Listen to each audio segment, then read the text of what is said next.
The world of work is changing faster than ever. AI is writing code, teens are building empires on their phones, and lifelong careers are vanishing overnight. But what's next? What jobs will exist in 5 years or even 5 months? Welcome to Future Jobs, the podcast where we dive deep into the minds shaping tomorrow's economy. I'm your host, Fahad JobsWala, and each week I ask visionary thinkers, creators, and rule breakers one burning question. What does the future work really look like? Today's guest is someone who doesn't just predict the future, she helps people create it. Please welcome Jeanette Mier, a doctor of philosophy, intuitive leadership coach, and founder of the Positive Impact Movement. She is a systems engineer turned soul centered guide, a creator of the Groove Self Mastery Blueprint, and host of the Leadership Circle podcast. Janet believes that the jobs of tomorrow will demand more than skills, and they'll require self awareness, purpose, and the authenticity. In this episode, we're going to cover a lot of things, including how conscious leadership is reshaping work, why inner mastery is the new competitive age, and what it truly means to lead from the inside out.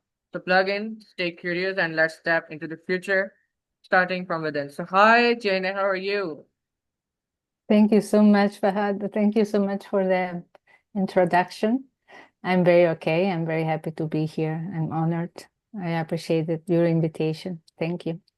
Thank you so much, Janet, and it's an honor to have you here on the show to squeeze your life experience here, which I always like to do. And we are lifelong learners. We are learning from each other.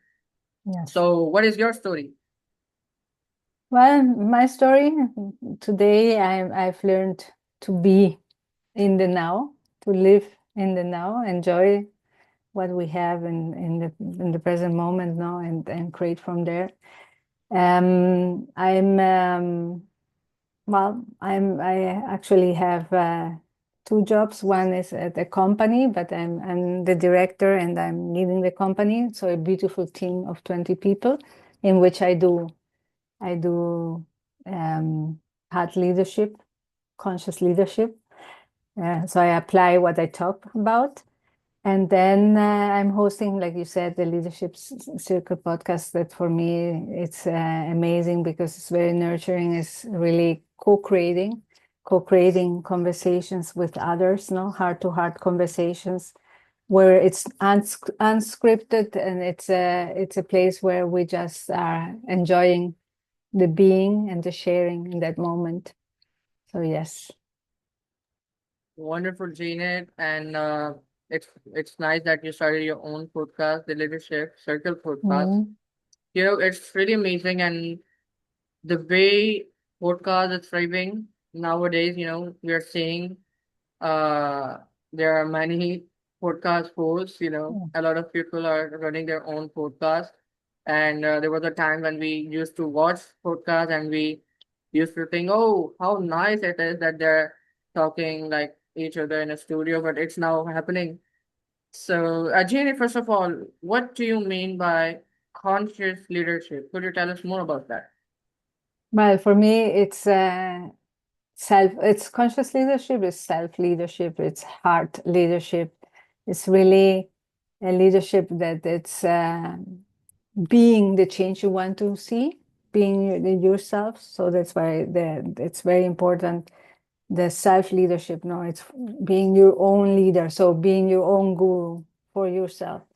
And it's living, I say, from the inside out. It's leading from the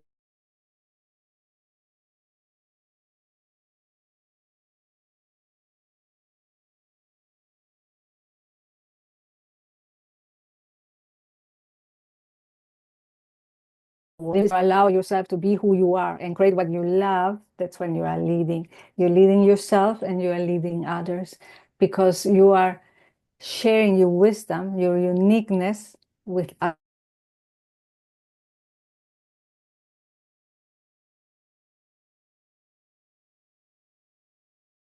uniqueness of others.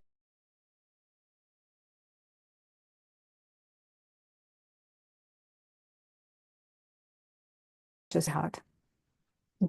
Being in co-creation, Exactly, exactly. That's really wonderful, and it's great that you're spreading this awareness, being your own guru, and having the rights for your own self first. First we become our own guru. First, we have to become our own guru. If we can't even lead ourselves, how can we lead Mm-hmm. others, right? Yes, yes.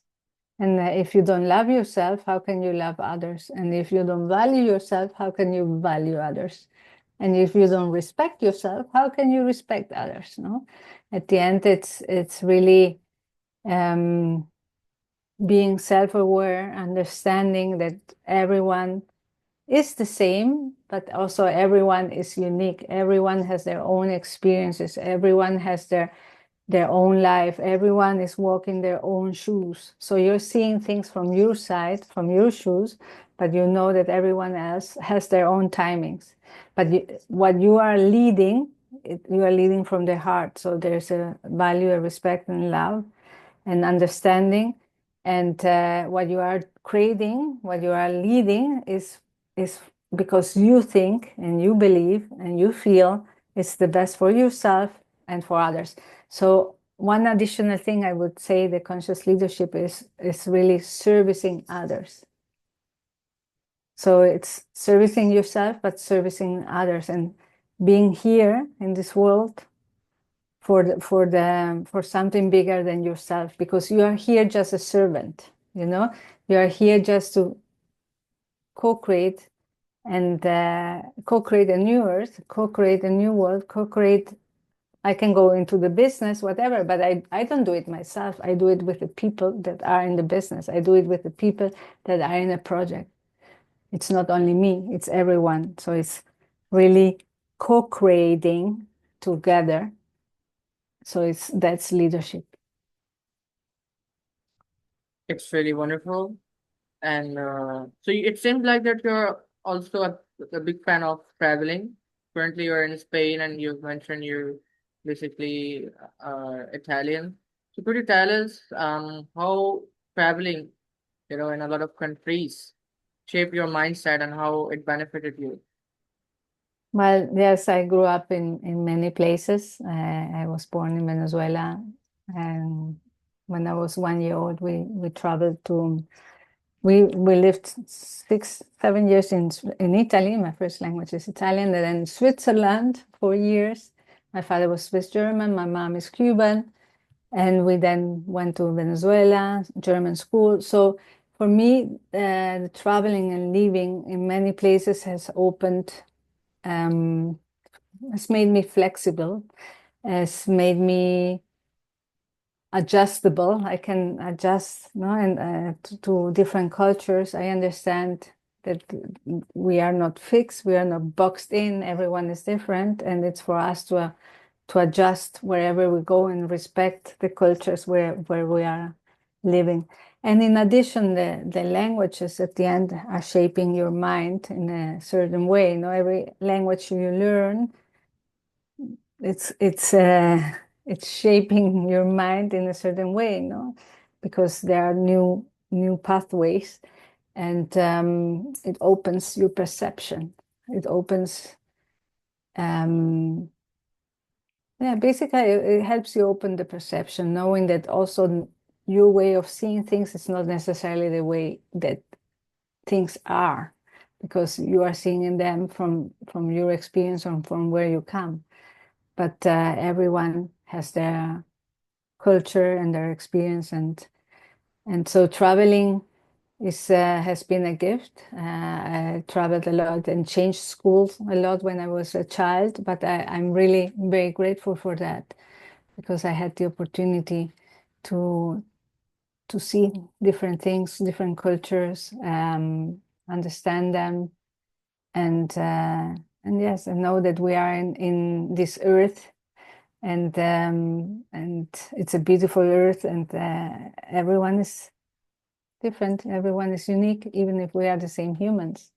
So it has been, well, it has opened my mind and my perception to what I am today. When you ask me who I am, let's say geographically, I'm an earthling. I cannot tell you I'm Swiss, I'm Venezuelan. No, no, I'm not from the place I was born. I'm from the place where I've been collecting experiences. So I'm really from the earth.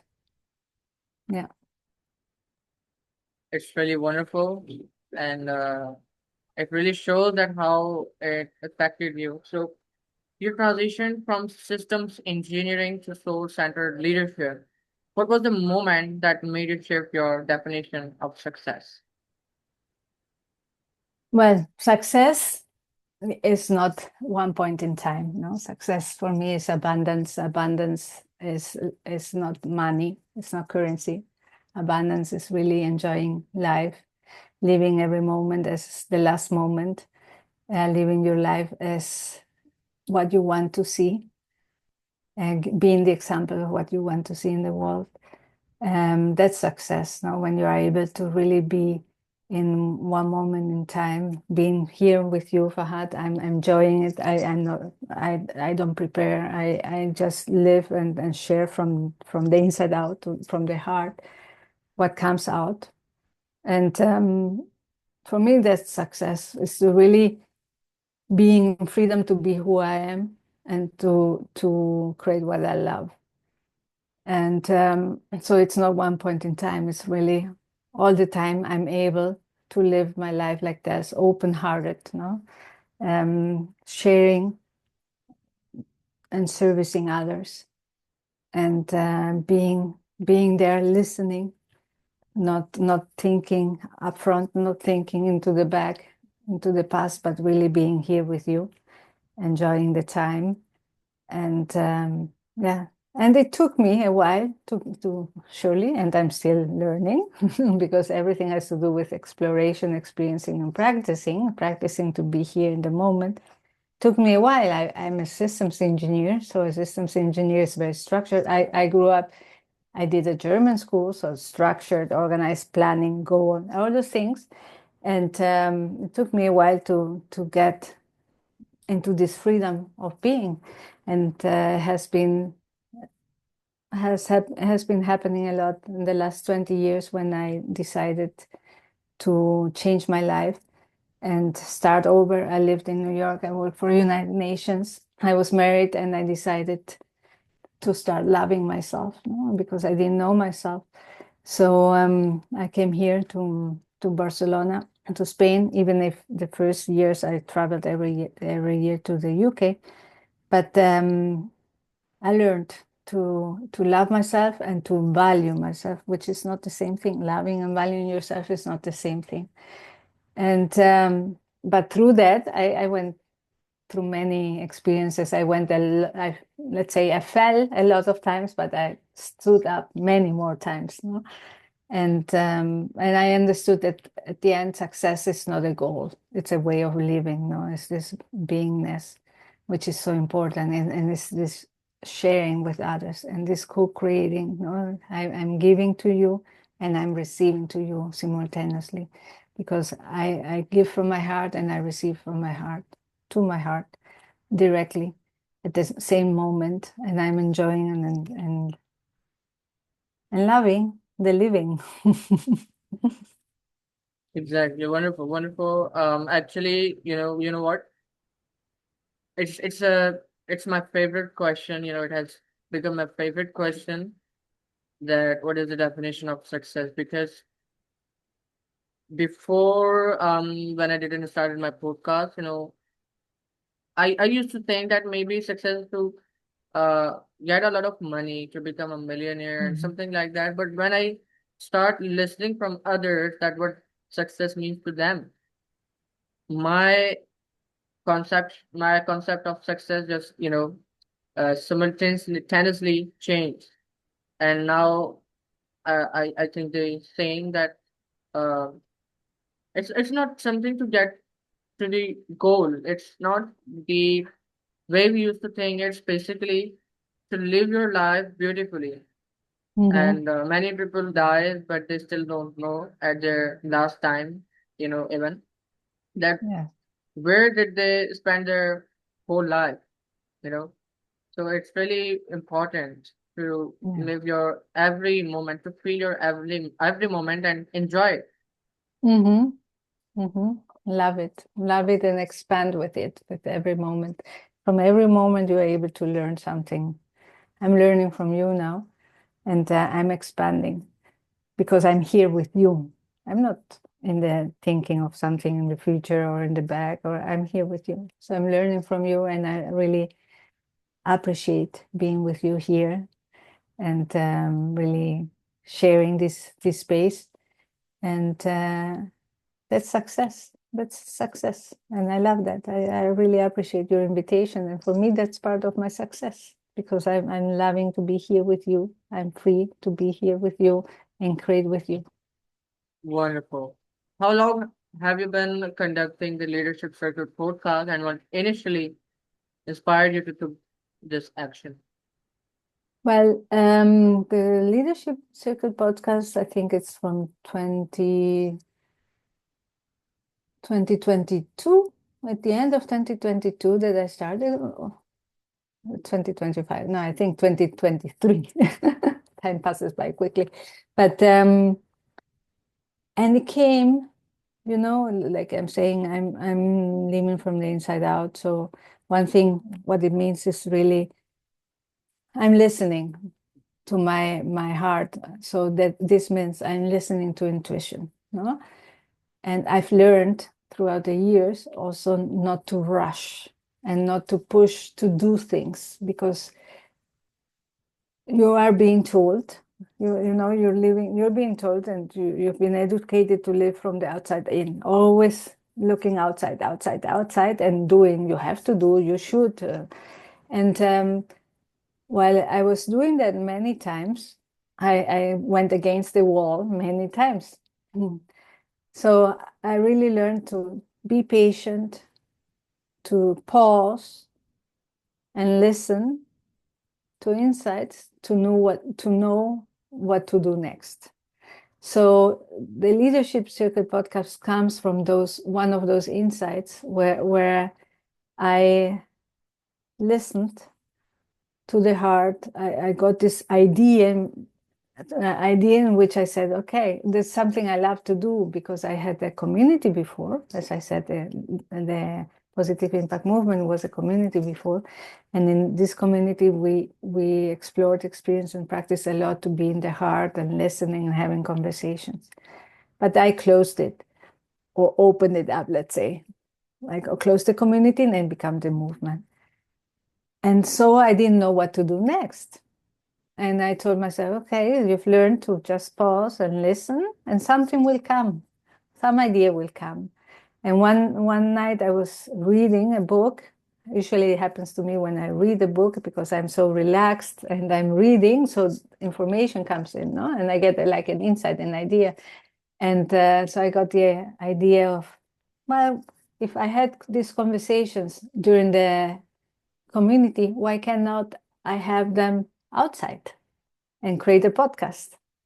And that's what I did. I don't know. I don't know where the podcast is going to lead me, but I know that I am enjoying it tremendously. And I get nourished every time I'm co-creating an episode with someone else. So this is what I'm enjoying now. Where it's leading me, I don't know. And it will come also. It's I'm just responding to an insight and I'm enjoying it a lot. It's also a success for me because I love it. And let's see where it takes me. But yes, that's how my Leadership Circle podcast came into life. That's super amazing. And as you mentioned, that is also success. Um, Actually, we think too much, before taking any initiative, we think too much that how it is going to be. Uh, it's great to think about the result, but not every time. When Mm-hmm. we think too much, when we start overthinking, we just Yeah. loses the opportunity, and opportunity just goes from our hand. Yes. So you took this initiative, didn't think that how it's gonna benefit you and how much you know or whatever, but you just started your podcast and you're now enjoying it. So Mm-hmm. that is the I would say the main point here.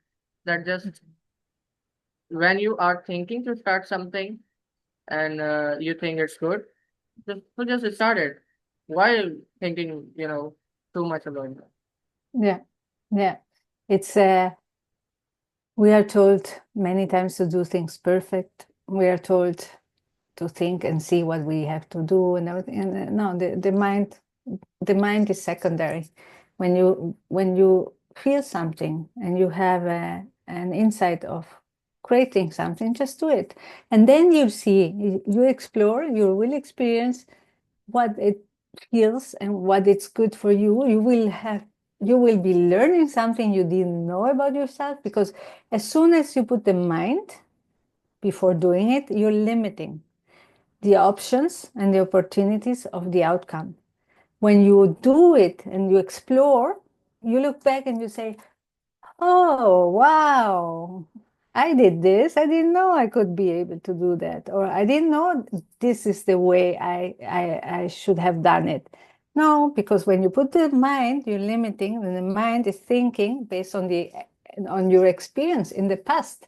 But there are so many things that you don't even know that exist, because your mind is looking into the past to create the future.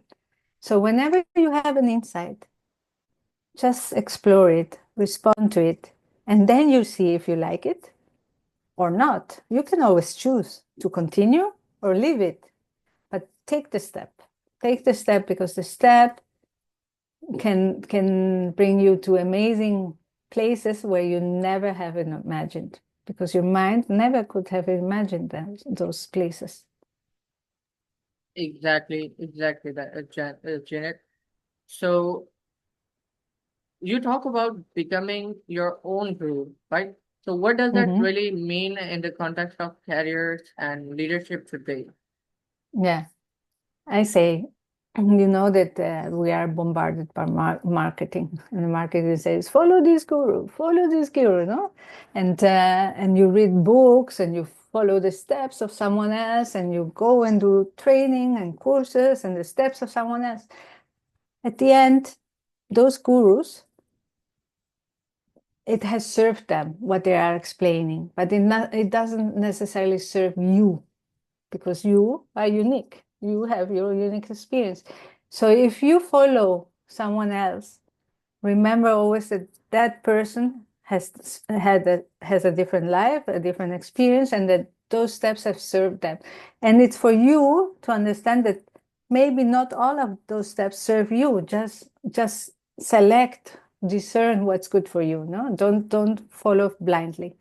So when I say follow your own guru, it's really looking into yourself, looking into what serves you, listen to your heart, to inner wisdom, respond to your insights, because those are the ones that show you the way, your way.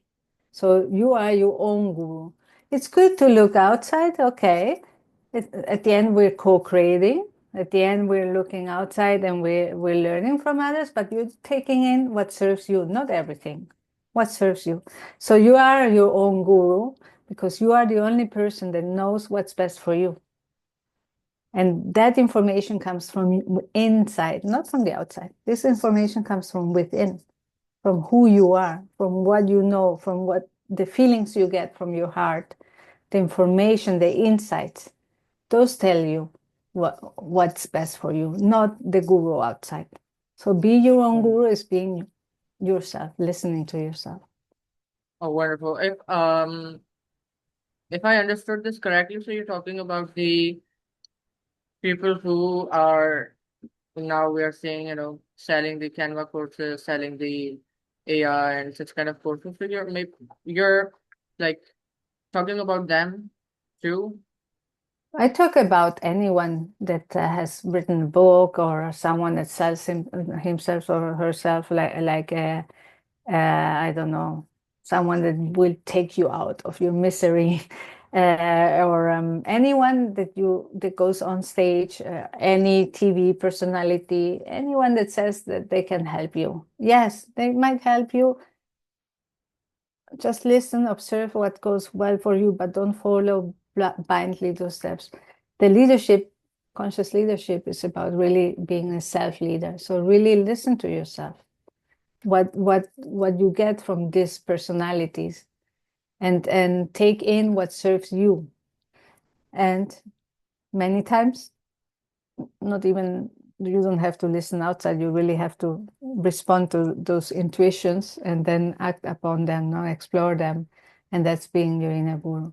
So gurus, yeah, gurus can be gurus, no? The gurus, it can be authors, it can be speakers, it can be anything, but use them as inspiration, but not as blindly following and forgetting about what's you, who you are. Exactly, exactly. As you're talking about Guru, that character in the Minions movie, just coming again and again in my mind. His name is also Guru. If somebody has watched the movie, it's just really funny. So thank you so much, Jeanette Mhm. Mier, for coming and for giving me a precious and valuable time for the conversation. We already have scheduled the podcast before, but at that time I was at my granny's house. Because of her health issues, and I was having technical difficulties again and again. And today, when she just came into the show, I was again having that, and I thought that, now we are gonna again reschedule, but now we finally did it, and I'm very happy that we finally, and it was full of the conversation went full of insights, and these insights are for those people who really want to take. So it was full of amazing insights and amazing experiences by Janet. She explained uh, how we can be the great leader, how we can adopt great leadership skills. And she mentioned about those people who are trying to provide you mismatched information by providing you their whatever, they're just doing it for the marketing, just for their just Mhm. to sell their product, but they're Yes. providing mismatched information and spreading that. So thank you so much, guys, for listening and watching to this show. I hope you like and channel meet you soon with an amazing podcast. And then stay peace and take care of yourself. Goodbye.